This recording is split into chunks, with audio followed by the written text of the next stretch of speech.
Welcome to part 7 of my SharePoint Advanced Management 2026 series. This is another deep dive from my conversation with Dave Minasyan at Microsoft. In this episode, Dave covers content access, from restricted content discovery to site access reviews to the governance hub, which brings your reports, reviews, and recommended actions together so governance becomes a workflow instead of a pile of reports. If you're finding this series helpful, a subscribe goes a long way. So let's get back into it with Dave. So moving on to content access, and we kind of talked about this earlier around the restricted access discovery. So we'll talk about this a little bit more.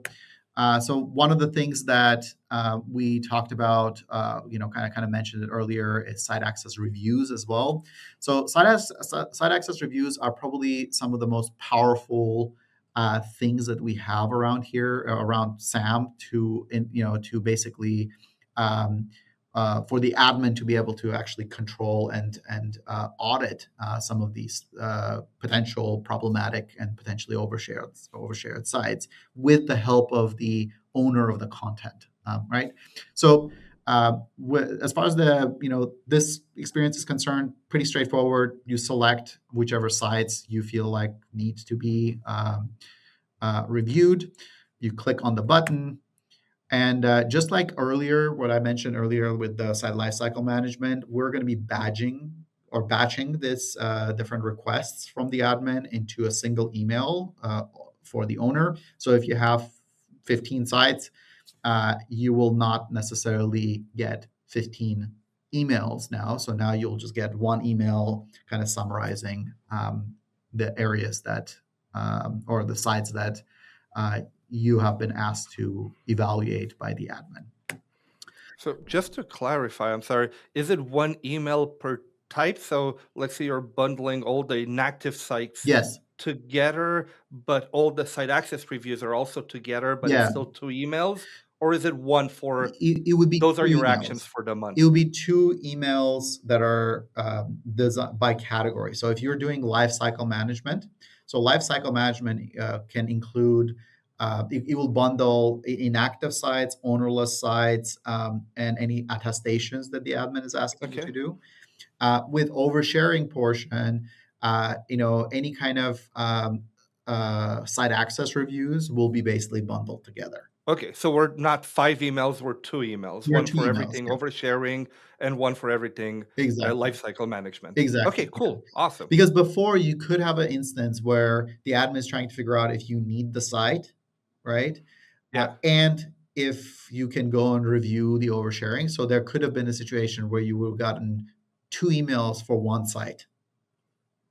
Yeah. Does that make sense? So now you just Yeah. get 2 emails per category that the admin is trying to do. Because we Awesome. experimented having just one email, but it was way too complex to show It was all too that stuff much. to customers, to users that are just trying to do what the admin is asking them to do really quickly and move forward with their job.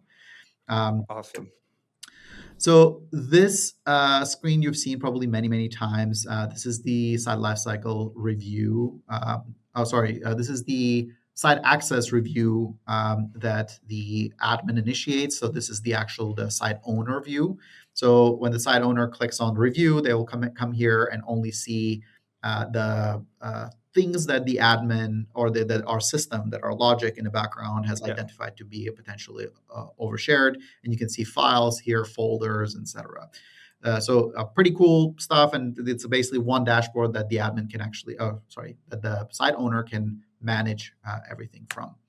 Now, as I mentioned earlier, there are multitudes of things that the admin, SharePoint admin, can initiate and ask you to do as a user, right? As a site owner.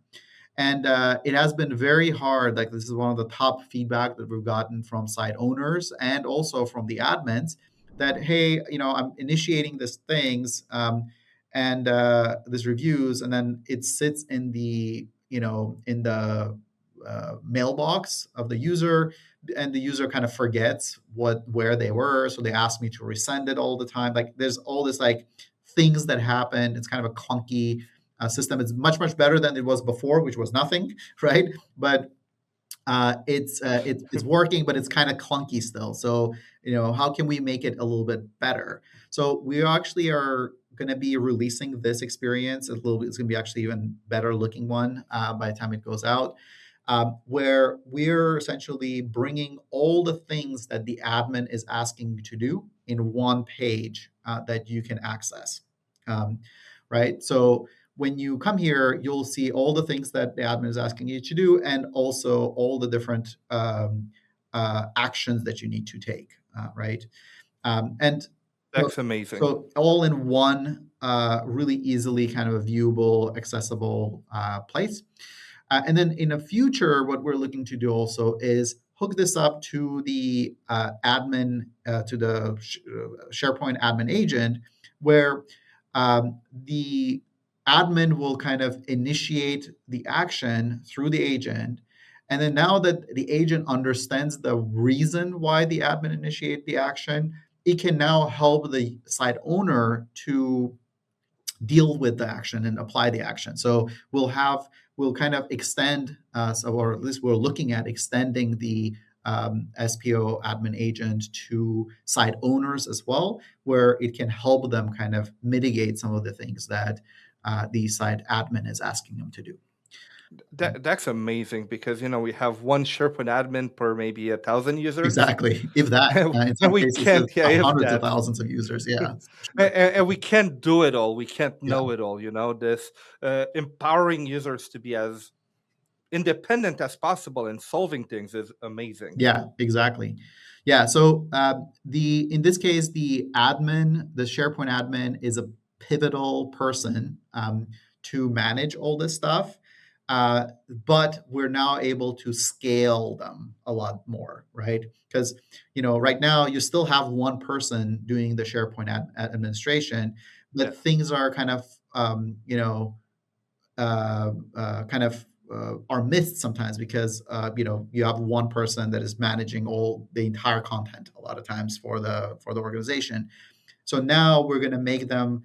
My goal, at least, is to make that person a lot more efficient and and they can kind of scale what they're doing across the board to reduce the number of gaps and number of potential issues that are missed across the board. And And if they're more efficient, more chances they actually do it. exactly. Yeah. So it's easier, generally speaking. People are a lot more because most people do want to comply. That you definitely do want to do all these things.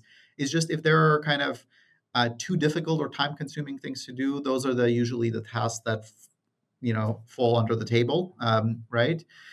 So that's basically what we're trying to resolve here. Is we're trying to kind of reduce that friction as much as possible, so that the admin can be super, super productive. And not only that, but the site owners can be a lot more responsive and a lot faster at responding to make sure that all this content kind of stays safe and fresh and et cetera. I really look forward to this, and I can't wait to see the reporting we're going to have around this because sometimes, the stick, there's the carrot and the stick. Sometimes we're going to need to see, hey, Vlad never answered them. Mhm. I love to have that reporting across all that. Now I can see who did what, who didn't, but per report. But I love to see it per person as well in the future and know, Mhm. like, hey, I got to have a meeting with Vlad Yeah. and say, like, hey, you can't ignore me. 100%. Yeah, that's a really good point, and that's exactly the feedback that we're looking for. So please keep it coming. A lot of these things that we're building out, it's not magic. It's all feedback Yeah. from customers, right? That we're prioritizing and kind of bringing forward. So for sure. Now, so this is basically around everything we just talked about. So in this case, we are essentially looking at a group that we're trying to identify what that group has access to in this case. And then we're trying to, and the agent will kind of give recommendations and things like that to do that cleanup as well here. One thing I do want to call out, so this is something that we brought up this use case in last year at the Ignite.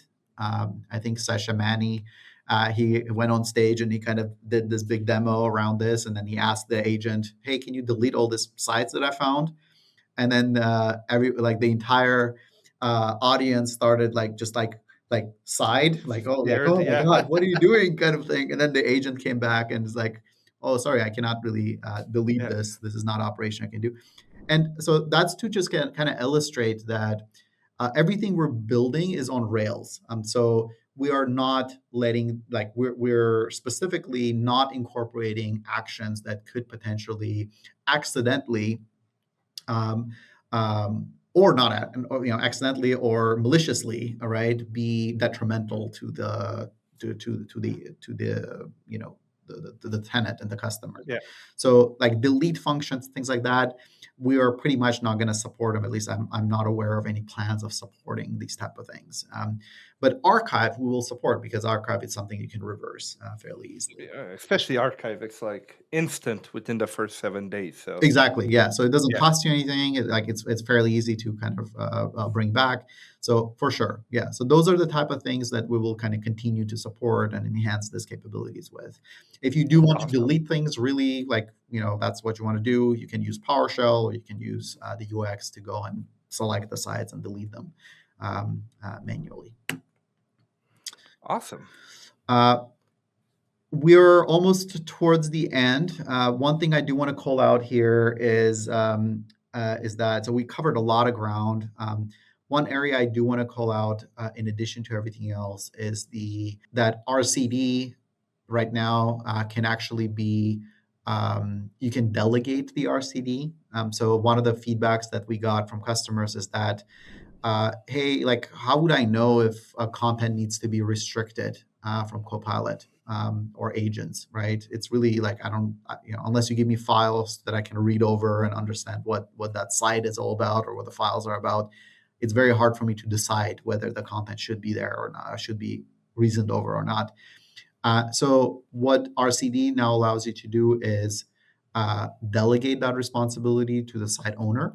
And it's a PowerShell script right now, but that's something that you can choose to do. I just wanted to call that out. I don't have a specific slide Awesome. for that, but it's a pretty important feature. With access under control, there's one more piece of a solid governance strategy, and that's protecting your content. In part 8, which you'll see on your screen right now, Dave gets into content resilience, backup readiness, recovery planning, multi-geo, and how it all fits with Microsoft 365 Backup. It's on the screen right now and in the playlist below. So make sure you like the video and subscribe to the channel to keep going, and I'll see you in the next one.